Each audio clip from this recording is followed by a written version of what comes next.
Karibuni tena wapendwa watazamaji katika kipindi chenu mnachokienzi ukweli wa habari, na mimi ni wenu wa kila siku Elijah Meru. Kama tulivyowaahidi ni kwamba yule mbunge wa Union Europeenne alikuwa amesema ya kwamba wameisha kufikia makubaliano ya kwamba wanaweza kuiadhibu nchi ya Rwanda pamoja na waasi wa M23 kwa sababu ya mashambulizi yao kwa taifa la Kongo. Na hatimaye walikuwa wamesema ya kwamba nchi ya Luxembourg ilikuwa inazuia Union Europeenne kuweza kupeana adhabu ya kwao, lakini sasa wakawa wamesema ya kwamba imetoa vizuizi vyenyewe na ya kwamba tarehe 17 ambao ni leo vizuizi vyenyewe vinaweza vikaanguka. Na hivyo basi true to their words, leo tarehe 17 mwezi wa 3 inaonekana ya kwamba wameadhibu viongozi watatu wa Rwanda wa kijeshi na viongozi watano wa M23. Miongoni mwa viongozi watatu wa Rwanda ambao waliwaadhibu ni pamoja na kamanda wa jeshi la Rwanda anayejulikana kama Ruki Karusisi, ambaye aliingia Kongo kuanzia mwaka wa 2022 ako kule Nord Kivu akiwasaidia waasi wa M23 katika vita vyao na taifa la Kongo. Eugene Nkubito pia ni kamanda wa 3e division wa jeshi la Rwanda, ambaye pia anaonekana ya kwamba alikuwa deployed huko Kongo kuanzia mwaka wa 2022. Na watatu ni Pascal Muhizi, ambaye pia ni brigadier general wa jeshi la Rwanda na ambaye pia amekuwa kule Nord Kivu kuanzia mwaka wa 2023. Hii inaonyesha kwamba wazungu wanatusaga akili. Wanajua Wanyarwanda wako kukongo na ni wangapi wako kule na wako mahali gani na majina zao wanazo. Ndio naona wameadhibu hawa. Na kwa upande wa M23 wameweza kumwadhibu Bertin Bisimwa, na yeye mwenyewe alikuwa ameadhibiwa pia na Union na United Nations Unies. Lakini pia chini yake kuna huyu jamaa anaitwa Desire Rukomeza, ambaye ni afisa wao wa recruitment na propaganda, mtu ambaye anasema perepere za kwao na ambaye anarekrute wanachama wapya. Watatu ni John Imani Nzenze, ambaye ni kolonel wa M23, na watatu ni Bosco Nzabonimpa, ambaye ni mweka hazina wao adjoint au makamu mweka hazina, makamu mwenye kushaje na mambo ya pesa.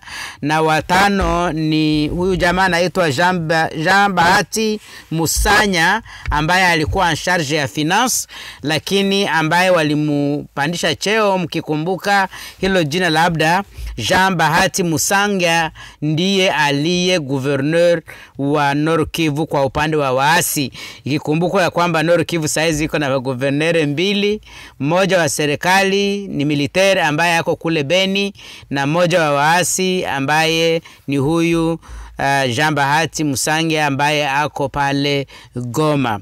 Na sasa wamesema wamewapatia mesure restrictive, kumaanisha ya kwamba watawazuia kusafiri kwenda nchi hizi za Ulaya, lakini pia wale ambao walikuwa wameiba mali na wakaleta huku kwao Ulaya labda wanaweza wakawazuia kama wasiguze, lakini hawajasema detail ni nini ambacho watafanya na hiyo mesure ya kwao. Wanaweza wakataza pia wasinunue silaha, lakini hatujui kwa sababu wanasema tu mesure restrictive, huwezi kuona jua inamaanisha nini hiyo mesure.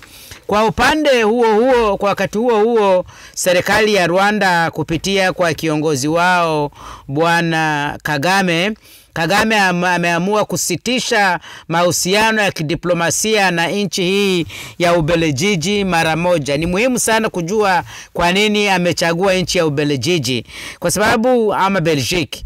Unajua kwamba hiyo Union Europeenne makao yake makubwa yako Belgique, na kumaanisha ya kwamba anapoadhibu Belgique ni kama ameadhibu mataifa yale yote, japokuwa na uwezo pia ya kuweza kumensione mataifa mbalimbali, lakini wameamua kuanza na Belgique.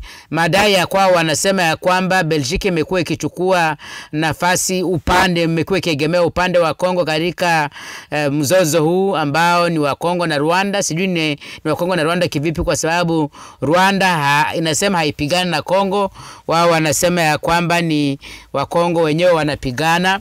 Lakini sasa wanasema wanakasirika kwamba Belgique imekuwa inaongea kwa upande wa Kongo. Lakini pia nasema kwamba wamekuwa kuharibia sifa, kwa sababu kila mahali ambapo Belgique imepata nafasi ya kuongea imekuwa ikiongea vibaya kuhusu Rwanda, na hivyo imebadilisha sura ambayo Rwanda ilikuwa nayo katika macho ya public, kumaanisha ya kwamba wao wenyewe wakijisikia ile picha walikuwa wameijenga ya kwamba ni nchi nzuri, nchi ya amani, nchi ambayo imeendelea, nchi ya kwamba mambo yanaendelea kubadilika. Kwa wakati huo wamesema kwamba wanampatia ambassadeur wa Belgique ambaye yako pale Rwanda, wamempatia masaa 48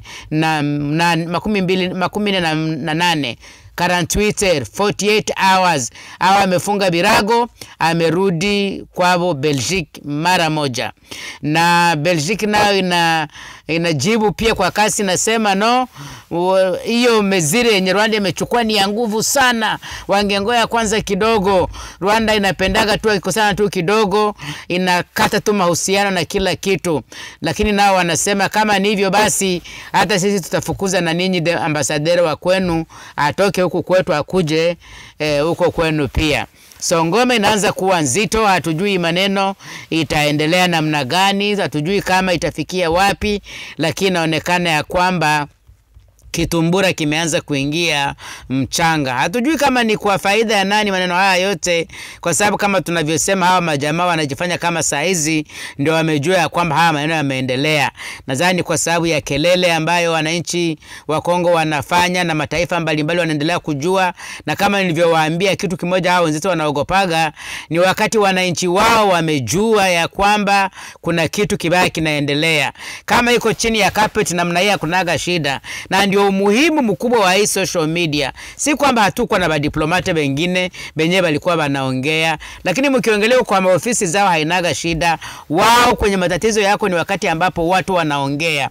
Na sisi kama wananchi tumeongea, tunapiga hii makelele kwenye social media, wakuongea Kiingereza wanaongea, kuongea Kizungu wanaongea, kuongea Kiswahili wanaongea, na watu wote leo wanajua ya kwamba Rwanda ina matatizo na nchi ya Kongo.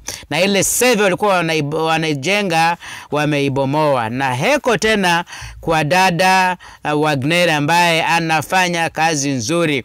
Ameongelea mambo ambayo ungezania haitafanya kazi, lakini inaonekana ya kwamba sauti ya Kongo inaendelea kusikika. Shida yangu ni bose yake.